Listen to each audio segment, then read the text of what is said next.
नमस्कार, आप देख रहे हैं देश रोजाना और मैं हूं बेनजीर हाशमी। दिन भर की सुर्खियों के साथ बात करेंगे हरियाणा की कुछ खास खबरों की। हिमाचल प्रदेश में भारी बारिश के बाद शिमला चंडीगढ़ हाईवे बंद, वैकल्पिक रास्ते भी हुए ब्लॉक। बिहार सीएम पर सुशील मोदी का बड़ा हमला, कहा लालू के हाथों ब्लैकमेल हो रहे हैं नीतीश। बारिश के कारण दिल्ली में अलग अलग हादसों में 5 लोगों की गई जान। हिमाचल प्रदेश में भारी बारिश के चलते सोलन के बद्दी नालागढ़ इंडस्ट्रियल एरिया में पुल का हिस्सा बहा। दिल्ली में बारिश के येलो अलर्ट को ऑरेंज में बदला गया, कई इलाकों में बारिश की संभावनाएं। कर्नाटक जैन मुनि की हत्या के मामले में पुलिस ने 2 लोगों को किया गिरफ्तार। दिल्ली में मंडराया बाढ़ का खतरा, यमुना नदी का जलस्तर खतरे के निशान के पार। भारी बारिश के बाद हरियाणा के सीएम मनोहर लाल खट्टर ने बुलाई आपात बैठक।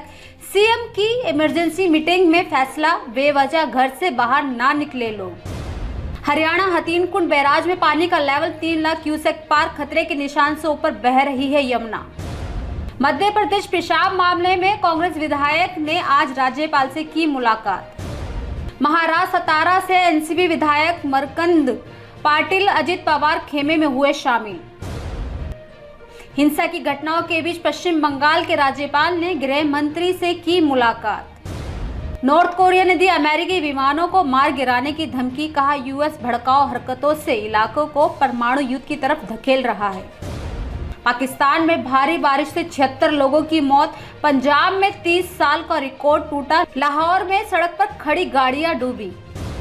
पाकिस्तान ने दी वर्ल्ड कप को बॉयकॉट की धमकी, खेल मंत्री बोले भारत एशिया कप के लिए न्यूट्रल वेन्यू पर अड़ा, हम भी ऐसा ही करेंगे।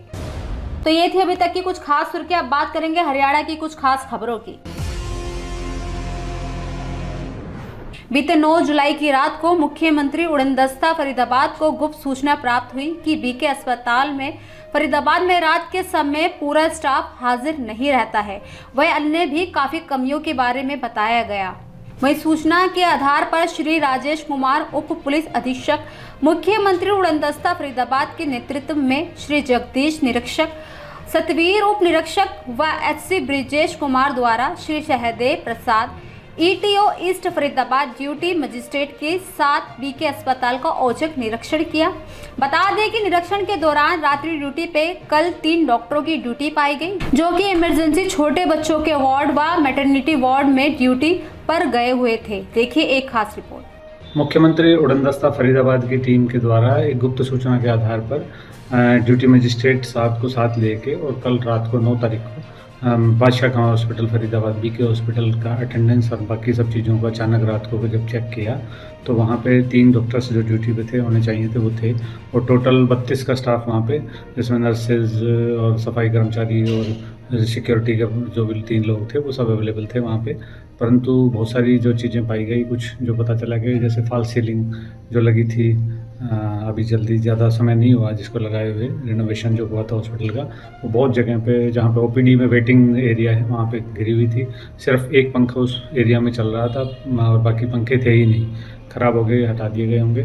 अंदर का जो एरिया, जो ओपीडी का एरिया जो लॉक था, वहाँ के बारे में पता चला कि वहाँ एसी ख़राब है और पंखा वहाँ कोई भी चलता नहीं है और भीड़ बहुत ज़्यादा रहती है। इसी तरीके से बहुत सारी जो अनियमितताएँ पाई गई, जैसे एक जो मशीन है, जो सेपरेटर मशीन है, जो ब्लड में से प्लेटलेट्स अलग से काउंट निकाल के और वापस ब्लड में पहुंच जाता है, वो लगभग 1 साल पहले वो मशीन आई थी और आज तक एक बार ही यूज़ हुई है, उसके बाद अब तक यूज़ नहीं हुई है।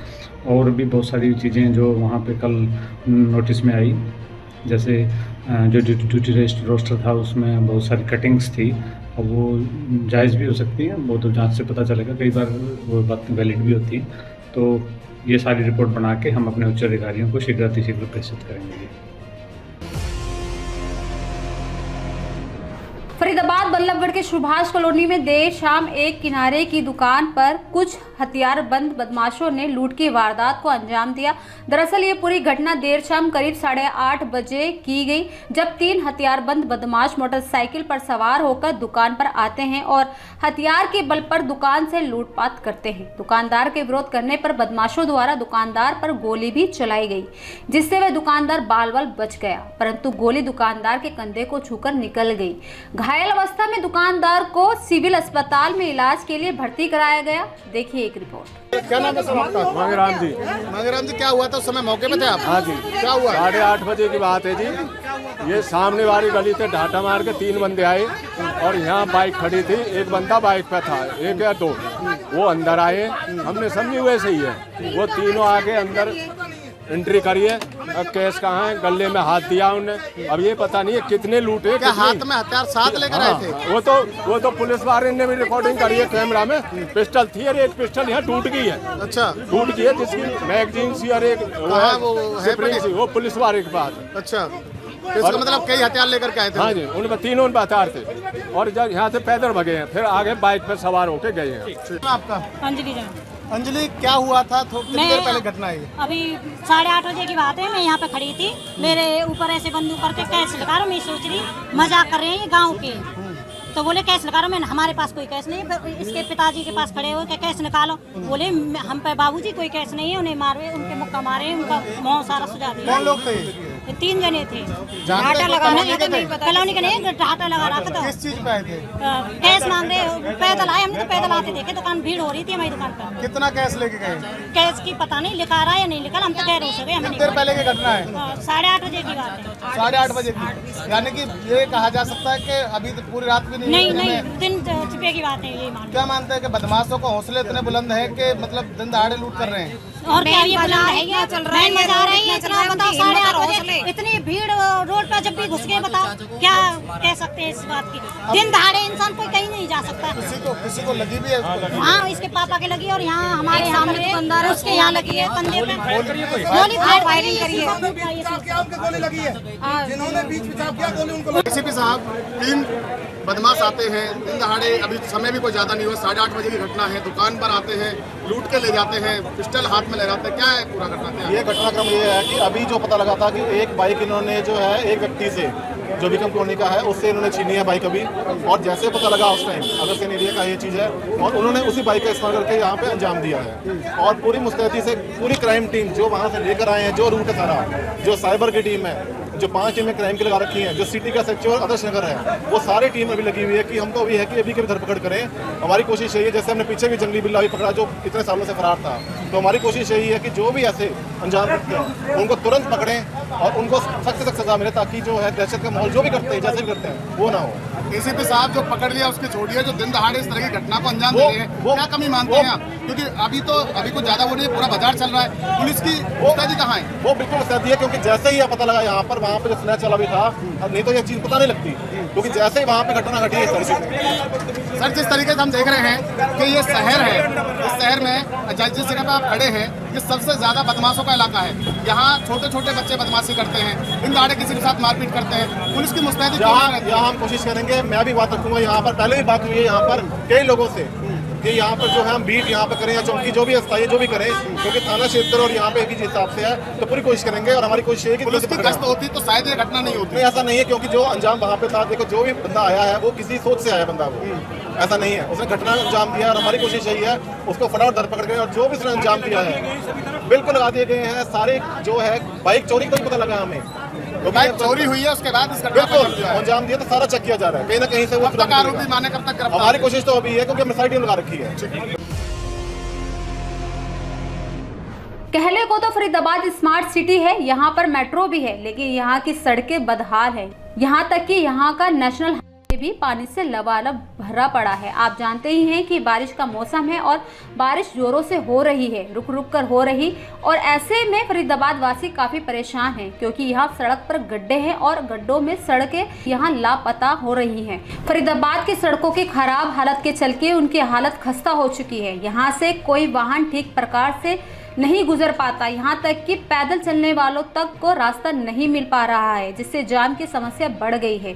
देखिए संवाददाता प्रेम खान की एक खास रिपोर्ट। क्या नाम आपका? संजय नाम है। संजय, बारिश हो 2 दिन से बारिश पड़ रही है, कितनी बड़ी दिक्कतें आती हैं? बहुत सारी दिक्कतें जी। एक तो पानी में चलाने में दिक्कत होती है, गाड़ी बंद होती है, कहीं कहीं गाड़ी में धक्का मारना पड़ता है, कहीं कहीं सवारी पैसे भी नहीं दे के जाती है, ये भी दिक्कत होती है। फरीदाबाद को स्मार्ट सिटी घोषित कर रखा है, क्या करेंगे? सर स्मार्ट सिटी तो है, मैं ये नहीं कह रहा कि काम नहीं हो रहा है, लेकिन धीरे धीरे हो रहा है। अभी दिक्कत है, पब्लिक को थोड़ा परेशानी काटना पड़ रहा है। पारा जी, 2 दिन से बारिश पड़ रही है, कितनी बड़ी दिक्कतें आती हैं लोगों को? फरीदाबाद समुद्र बन जाता है। देखो, फरीदाबाद के जो शहरी इलाका है उसमें तो बारिश से बहुत परेशानी होती है, समुद्र सा बन जाता है और 2 व्हीलर वालों के लिए विशेष तौर पर बहुत परेशानी होती है।